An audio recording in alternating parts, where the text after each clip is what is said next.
Welcome सन point. आज मैं आप सबके लिए मैथ का एक इंपॉर्टेंट टॉपिक लेकर के आया हूं जिसका नाम है cross multiplication method, that means वज्र गुणन विधि। तो चलिए वीडियो को स्टार्ट करते हैं और क्रॉस मल्टीप्लिकेशन मेथड से समीकरण को सॉल्व करना सीखते हैं। एक्चुअली क्लास 10th का टॉपिक है, सीबीएसई बोर्ड में क्लास 10th के 3rd चैप्टर का एक टॉपिक है जिसमें 2 समीकरण दिया होता है और दोनों समीकरण को क्रॉस मल्टीप्लिकेशन मेथड से सॉल्व करना होता है। तो चलिए हम लोग इसको समझते हैं कि कैसे हम लोग इसको cross multiplication method, that means वज्र गुणन विधि से हम लोग इसको सॉल्व करें। तो जैसे यहाँ पर दिया हुआ है 2x + 3y = 46, 3x + 5y = 74। तो इसको हम लोग फर्स्ट इक्वेशन मान लेते हैं, यानी फर्स्ट समीकरण, और इसको हम लोग सेकेंड इक्वेशन मान लेते हैं, दैट मीन्स सेकेंड समीकरण। तो सबसे पहले हम लोगों को क्या करना होता है, जब भी 2 समीकरण दिए हुए हैं तो अगर इस फॉर्मेट में है तो हम लोगों को इस तरह से लिखना होता है, जैसे कि ax + by + c = 0, इस फॉर्मेट में लिखना होता है। इसी में अगर हम लोग इसको देखें तो x1 है, y1 है, अगर दूसरा लेंगे तो x2 और y2 आएगा। कैसे आता है चलिए हम लोग समझते हैं। सबसे पहले हम लोग इस समीकरण को इस फॉर्मेट में लिखते हैं, जैसे कि मैंने नीचे लिखा हुआ है। तो हम लोग इसको ऐसे लिख सकते हैं 2x + 3y - 46, बिकॉज इक्वल के उस साइड है, अगर हम इस तरफ लाएंगे तो इसमें माइनस आ जाता है, अगर प्लस होता है तो, और माइनस होता है तो प्लस आ जाता है, = 0। इसको हम लोग दूसरे इक्वेशन को लिखेंगे तो इस तरह से लिख सकते हैं 3x + 5y और -74 = 0। ये हो गया आपका फर्स्ट इक्वेशन।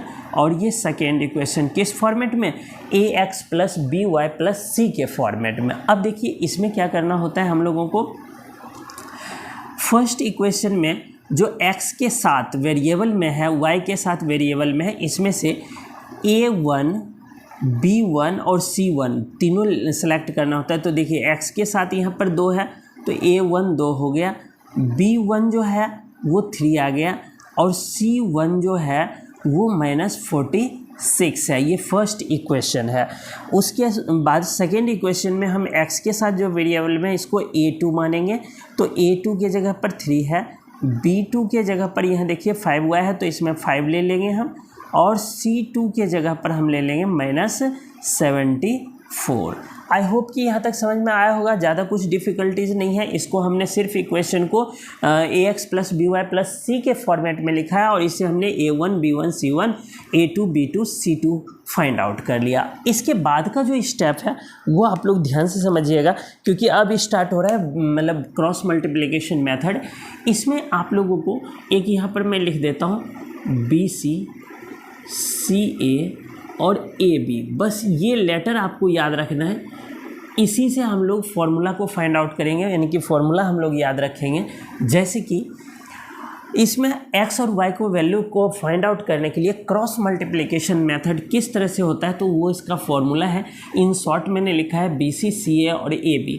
तो हम लोग यहाँ पर क्या लिखेंगे, x लिखेंगे। चलिए मार्कर चेंज कर लेता हूँ। यहाँ पर हम लोग x लिखेंगे और x के अपोन में ये जो BC लिखा है ना, इसी चीज़ को लिख लेंगे हम लोग BC, और फिर दोबारा -BC = y लिखेंगे अपोन, यहाँ पर CA है तो CA लिख लेंगे इस तरह से, CA - CA। उसके बाद इक्वल लिखेंगे यहाँ पर 1 अपोन, AB है तो AB - AB। अब देखिए यहाँ पर हम लोग काउंटिंग इस तरह से लिखेंगे 1 2 1 2 1 2 1 2 1 2 1 2। अब देखिए आपको फॉर्मूला याद करने की नीड नहीं है, बस ये लेटर याद रखेंगे। पहले BC लेना है, फिर CA लेना है, फिर AB लेना है। BC में 1 2 फिर 2 1, सॉरी इसको अपोजिट करिए, 2 1, यहाँ पर 1 2 फिर यहाँ पर भी 2 1, और यहाँ पर 1 2 तो यहाँ पर 2 1। इस तरह से आप लोगों को याद रखना है। और अब हमने फॉर्मूला फाइंड आउट कर लिया, तो जो ये वैल्यू है यहाँ पर पुट कर देंगे और इसका रिजल्ट आ जाएगा। तो जैसे देखिए x अपोन b1 क्या है हमारे पास, 3 है, 3 लिखेंगे, और c2 क्या है, C2 है 74, तो मल्टीप्लाई लिखेंगे और माइनस 74। अब ये माइनस का साइन है तो ब्रैकेट में कर लेंगे, फिर यहाँ पर माइनस लिखेंगे। B2 लेंगे तो देखिए B2 क्या है अपने पास 5 है तो 5 लिखेंगे। और C1 देखिए -46 है तो -46, इसको ब्रैकेट में कर लेंगे इक्वल y/C1। तो देखिए C1 क्या है -46, तो -46 मल्टीप्लाई। अब देखिए A2 है, A2 क्या है यहाँ पर 3 है तो 3 ले लेंगे, ब्रैकेट में इसको कर लेते हैं बिकॉज साइन अलग है माइनस। अब C2, तो देखिए C2 क्या है -74 है तो लिखेंगे -74 ब्रैकेट में। और C2 के बाद है A1, तो देखिए A1 क्या है 2 है तो यहाँ लिख देंगे 2 इक्वल टू अब 1/A1, तो A1 देखिए है 2 तो 2 लिख लेंगे मल्टीप्लाई। B2 देखिए 5 है तो 5 लिख लेंगे माइनस। वहाँ पर है A2, तो देखिए A2 कितना है 3 है तो 3 लिख लेंगे मल्टीप्लाई। B1 कितना है 3 है तो ये भी 3 लिख लेंगे। देखिए B1 और A2 इक्वल है तो हमने इस तरह से लिख लिया। अब इसको हम लोग सॉल्व करेंगे तो x/, इसको 3 से मल्टीप्लाई करेंगे, 3 चौके 12 के 2 हासिल 1, 3 सत्ते 21, 1 22। ये देखिए माइनस में आ गया, माइनस और माइनस ये प्लस हो जाएगा। 5 6 के 30 हासिल 3, 5 चौके 20 और 3 23, ये आ गया 230 इक्वल y/, देखिए इसको 3 से मल्टीप्लाई करेंगे, 6 3 18 का 8 हासिल 1, 3 चौक 12, 1 13, ये माइनस का आएगा क्योंकि यहाँ माइनस है। यहाँ पर देखिए यहाँ भी माइनस है और यहाँ भी, तो ये प्लस हो जाएगा। और 2 से मल्टीप्लाई करेंगे, 4 दूना 8 और 7 दूना 14। आई होप कि यहाँ तक समझ में आ रहा होगा आपको, कोई परेशानी नहीं है। देखिए पहले हमने क्या करा, BC CA और AB लिखा, उसके अनुसार यहाँ पर फॉर्मूला फाइंड आउट कर लिया। उसके बाद इसकी वैल्यू रखने के बाद अब हम लोग मल्टीप्लाई और जहाँ पर जो साइन है उसके अकॉर्डिंग वैल्यू को रख रहे हैं इक्वल टू 1/, देखिए 2 5 जा कितना आएगा 10 माइनस 3 3 जा 9 लिख लेंगे। यहाँ तक क्लियर हो गया। अब देखिए आगे x/, ये देखिए 222 है और ये 230 है, तो ये माइनस है ये प्लस है, तो हम लोग माइनस कर लेंगे दोनों को। तो देखिए 222 230 यानी 8 का डिफरेंस है, 8 प्लस का आएगा क्योंकि 230 प्लस में इक्वल टू y/, यहाँ पर देखिए 138 है 148 है तो यहाँ पर 10 बचेगा प्लस का इक्वल टू 1/, में 1 आ जाएगा क्योंकि 10 में से 9 घटाएंगे तो 1 आएगा। बस अब आपको ध्यान रखना है कि इसके इक्वल में ये वैल्यू, फिर इसके इक्वल में ये वाला वैल्यू। तो देखिए x/8 इक्वल टू में 1/1 का मतलब है इस तरह से लिखेंगे तो बैक क्रॉस कर लेते हैं। x इक्वल टू क्या आ गया 8 आ गया। इसी तरह से यहाँ पर हम लिखेंगे y/10 इक्वल टू ये वाला वैल्यू यानी कि 1/1, तो बैक क्रॉस करेंगे तो y इक्वल टू 10 आ गया।